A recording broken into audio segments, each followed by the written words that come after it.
Almost আমার গায়ে ধাক্কা দিয়ে আমাকে ফেলে দেওয়ার চেষ্টা হয়েছে। একজন আমাকে ধাক্কা দিয়েছেন, পাঞ্জাবি পরা, হ্যাঁ একজন ধাক্কা দিয়েছেন।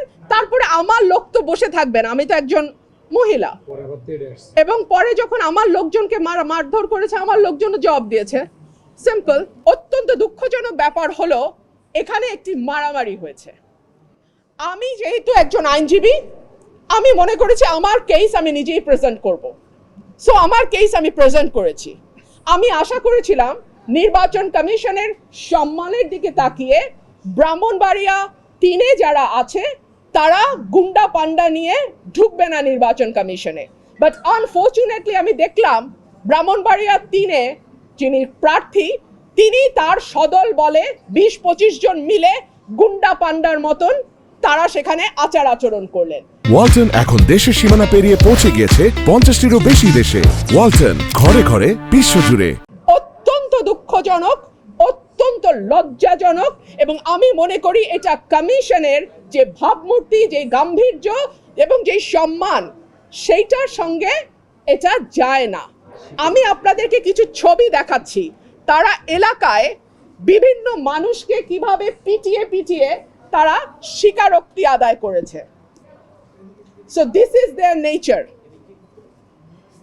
হ্যাঁ, এখনো ইলেকশন আসে নাই, একটা সীমানা নির্ধারণ নিয়ে এলাকায় এইভাবে তারা পিটিয়ে, ব্রাহ্মণবাড়িয়া 3-এর যিনি আছেন তিনি এইভাবে পিটিয়ে পিটিয়ে মানুষকে স্বীকারোক্তি নিয়েছেন।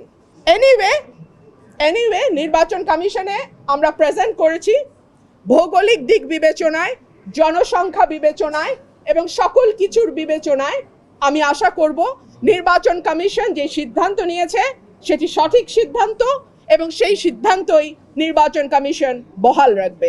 যেহেতু ওদের 10 জন 12 জন মিলে কথা বলছে, সো আমি একজন কথা বলেছি আর আমার পক্ষে একজন ডাক্তার উনি কথা বলেছেন। আমি কোনো গুন্ডা বদমাশের মেলা করি নাই, করতে চাইলে করতে পারতাম।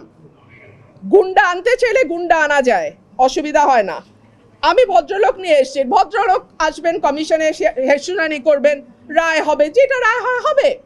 কিন্তু তারা যেহেতু গুন্ডা পান্ডা নিয়ে এসছে এবং আবল তাবল বকছে, কথা বলেই যাচ্ছে, আমি লাস্টে একটা কথা বলার জন্য দাঁড়িয়েছি, এবং যেটা 15 বছরে হয় নাই সেটা আজকে হয়েছে। অলমোস্ট আমার গায়ে ধাক্কা দিয়ে আমাকে ফেলে দেওয়ার চেষ্টা হয়েছে। যেই বিএনপির নেতা কর্মীদের জন্য গত 15 বছর লড়াই করলাম তারা আমাকে এখন ধাক্কা দেয়। তো ঠিক আছে, ধাক্কার বদলে তো ধাক্কা আসবেই, তাই না? সেটাই হয়েছে।